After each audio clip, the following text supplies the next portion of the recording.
I don't think of AI as replacing what my team is doing, but my team members who are using AI to augment their own capabilities certainly do better than those who haven't.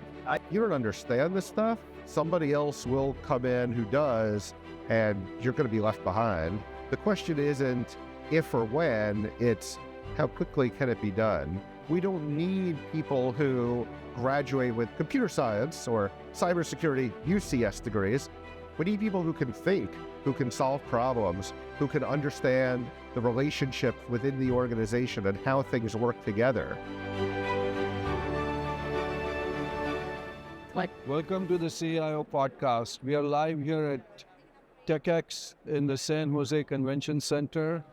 A lot of companies, a lot of AI leaders. This is where AI meets leadership at the CIO podcast. I'm here with Michael Calderin. Michael, please tell our listeners a little bit about your background and also about Banzai Aerospace, because we have a global audience. It's made up of chief AI officers and other chief C-level leaders who are handling enterprise AI. Sure. A little bit about me. 30-year veteran of IT and information security. Been leading global security organizations for about the last 15 years now.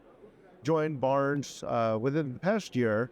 Banzai Aerospace, we build parts for jets and helicopters. We help refurbish in the MRO space.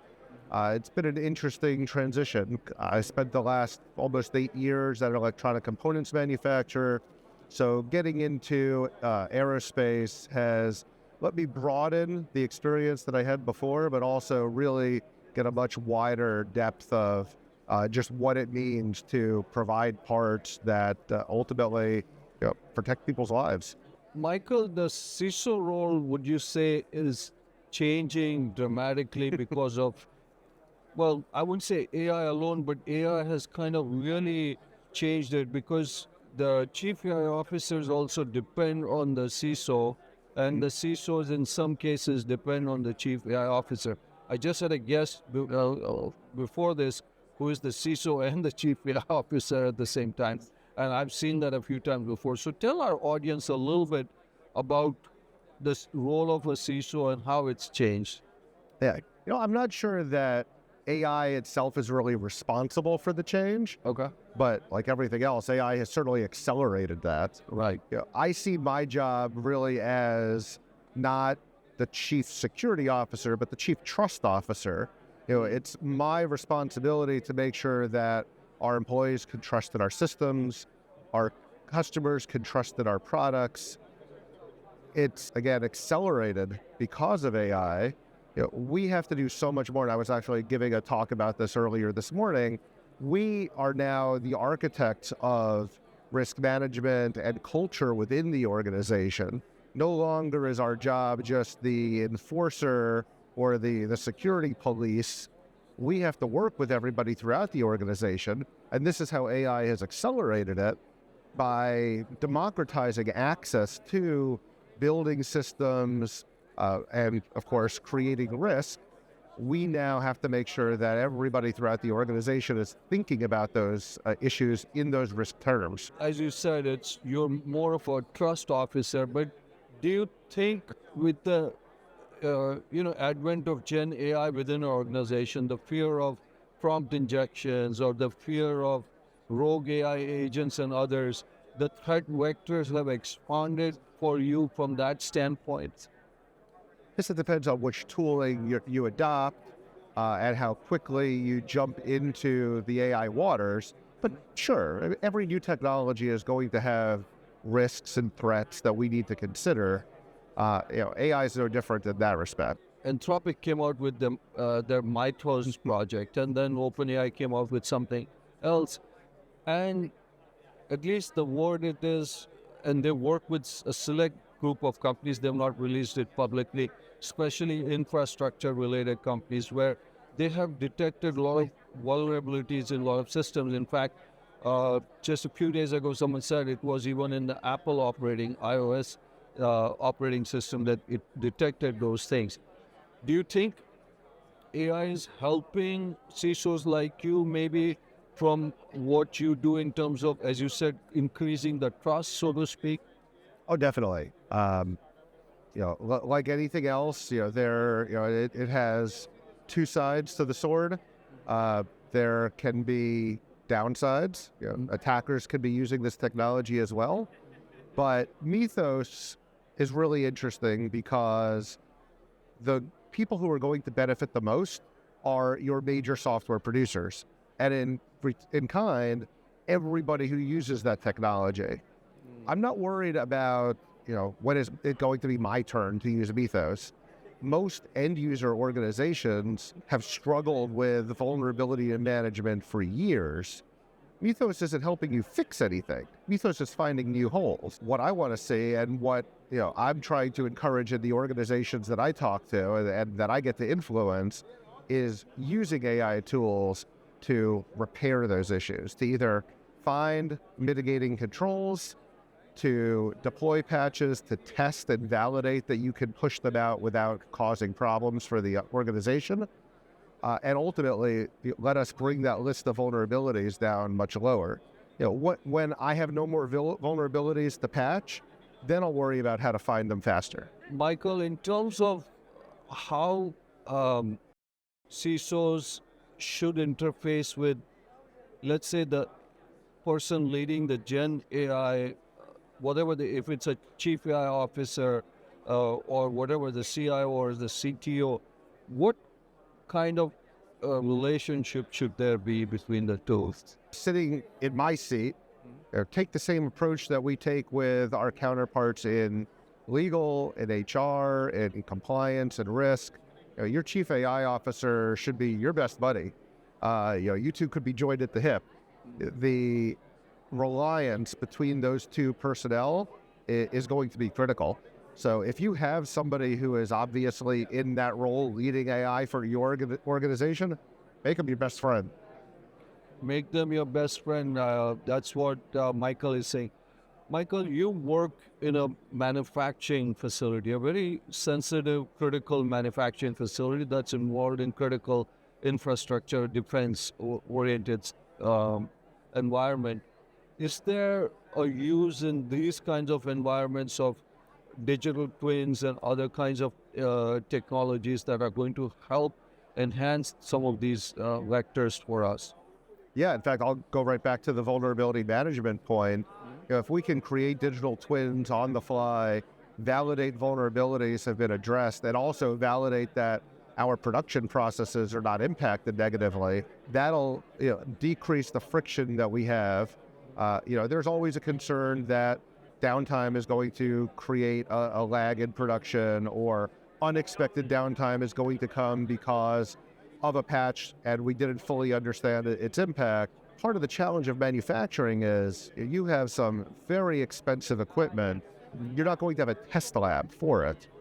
But if you have the ability to create that virtually, then you're working on an entirely different battlefield than everybody else. Physical AI is a big topic of conversation where AI is actually operating not just in a digital but in a physical environment, especially in a manufacturing-related environment. From your perspective, what are your viewpoints, whether it's with the company that you are involved with now or just overall in terms of physical AI? Well, I think like any other AI, you have to understand what its use case is and what guardrails you're going to put on it. How do you ensure that a system is performing the way you expect? The challenge with IT is people are used to deterministic results. You build something and this is what happens. Of course, we're also used to the fact that there are bugs, there are unexpected use cases, there are things we don't know about, but that isn't really transferring to the way that we think about AI. Just looking around the floor at the show today, every company talking about AI at their booth. Every single organization, every salesman within the IT industry is trying to find a way to say, AI is the panacea for everything. We're going to solve all your problems. And eventually, we start to internalize and believe that. That's how sales works, right? You repeat things over and over again. The problem is, it doesn't. It's not going to solve everything. It's certainly not at the state of AI maturity that we have today across the industry. We have to expect very narrow uses, and we have to ensure that, again, whether it's physical or not, it's conforming to those uses. When you look across, in the manufacturing sector, the use of AI, how does it compare to, let's say, more of a digital-oriented organization? Has that been a different? Do you see that as a big difference? I think if it's not a big difference in your organization yet, it will be. I was talking with somebody I met earlier today. He mentioned that he has a daughter who's graduating from a cyber program and is trying to find a job. It's challenging right now. AI uses have really tapered down the amount of incoming entry-level type roles, if they ever really existed. Time to learn how to use these tools is now. Whether you're just coming into the workforce or you've been in it for 30 years, you don't understand this stuff. Somebody else will come in who does, and you're going to be left behind. So, even for me, looking at my home lab, how do I implement AI technologies? The question isn't if or when, it's how quickly can it be done? And, thinking about it from a competitive perspective, if you're thinking about two people for a role and one of them has the skills and the other doesn't, all else being the same, the person with the AI skill is going to win. So it's the same thing that I would expect to see in manufacturing and basically any other industry. I don't think of AI as replacing what my team is doing, but my team members who are using AI to augment their own capabilities certainly do better than those who haven't. Person that you met, his daughter, if she doesn't get the experience, how are you going to have a farm team that is going to come across? I mean, we want somebody with experience. And I said, if you give me a job, I'll get the experience. And that was my biggest frustration. The other thing also, Michael, is do you think AI agents are going to replace all the SOCs and stuff like that? No. That's a word that everybody keeps saying. Let me come back to that because I think the first part of that question is really interesting. Mm-hmm. The ugly truth is cybersecurity's never been good at creating entry-level jobs. Even going back 5 or 10 years, or I could go further if you want, an entry-level security job was a senior-level engineering job. As an industry, we haven't done the work that we need to do to create that path in for new graduates. That said, some of the best folks I've worked with have come either recently out of school without, let's say, the discoloration of doing things the wrong way, have come from unlikely programs. I had somebody in my team brought into a junior role who had a degree in social work. One of the best folks I've worked with graduated from a seminary program.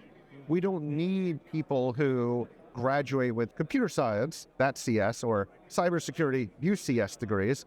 We need people who can think, who can solve problems, who can understand the relationship within the organization and how things work together. That can be taught, absolutely. It's not necessarily what most people would think of as entry level, but you have to have a way as a hiring manager to interview for those skills and identify when you find people who have them. Like you said, the role is changing, not just as a CISO, but throughout security. It's becoming, ironically enough, much more human-centric and human-driven. We have to understand the way people work just as much or even more so than we have to understand the way technology works. Michael, you mentor a lot of startups in South Florida. You work with a lot of companies, etc. To these young people who are kind of, as you said, coming out of schools, you don't need a CS, computer science, or cyber degrees. You just want people who have critical thinking skills. Mm-hmm. What other skills would be helpful? This is if they're listening. Communications, change management, what other skills would be? Communication's critical. for everybody. Even for cybersecurity. Absolutely. Not everyone is going to be in the basement responding to SOC events all day long. Some people enjoy that job, but that's not everything that cyber is. I think that's kind of an outdated myth. What we need are people who are going to be seen as visible leaders within the organizations. Even if you only have a month of experience, if you understand how to relate to people, you understand how to solve problems, and you understand in a growing way the technical back end behind those processes, you're in a much better position to impact an organization than the legacy cyber staffing. That's what we're looking for today. Do you think the CISO role exists 5 years from now? Oh, definitely. We still need that human layer of risk acceptance and, again, understanding the world around us. I think there's a lot that we can automate. There's a lot that AI can do to augment and assist what we do, but I don't think the role's going anywhere. What I do see is, like the person you met with earlier, more from outside of the security space coming into the role, whether that's AI, CIO type work, CTO type work. I've talked to people in security who are moving into the operations side of the business. In our role, we have to understand so much of how our organizations operate. There are really limitless steps to go after being a CISO. In your current organization, supply chain is a very critical component. Sure. Do you think agentic supply chain has a role to play? Well, what do you mean by agentic supply chain? Where agents can play a critical role in the supply chain. Agents can play a critical role throughout most of the business. I think I'd be hard-pressed to find one where we couldn't find opportunities for improvement that way. Thinking about some of our third-party risk issues, not necessarily in my organization, but in general, that can be a challenging area within the cyber and information security space. You have overwhelming questionnaires, whether coming in or going out. You are trying to understand the risk of all of your suppliers. Oftentimes, you're not getting the feedback that you need. You're not asking the right questions. It's very time-consuming to go back and forth. Absolutely. Agentic workflows can speed that up, give us better results, and escalate the things that we really need to action. Finally, Michael, manufacturing companies have, maybe it's a perception, it could be a perception, they have their processes the way they have. It's sometimes been there for a long period of time. Do you think with AI coming in, the processes also need to change, not just stick AI onto those processes? You'll see organizations going both ways. I think I know what you're getting at. There's a sense within manufacturing and within OT, once it's working, you leave it alone. Yeah. I think the reality of the situation is a little bit different than that, because most manufacturers are continuously iterating and looking for ways to do better, either to improve quality, to reduce the amount of time or cost it takes to build a product, to get something out to your customer that they're going to appreciate more and more.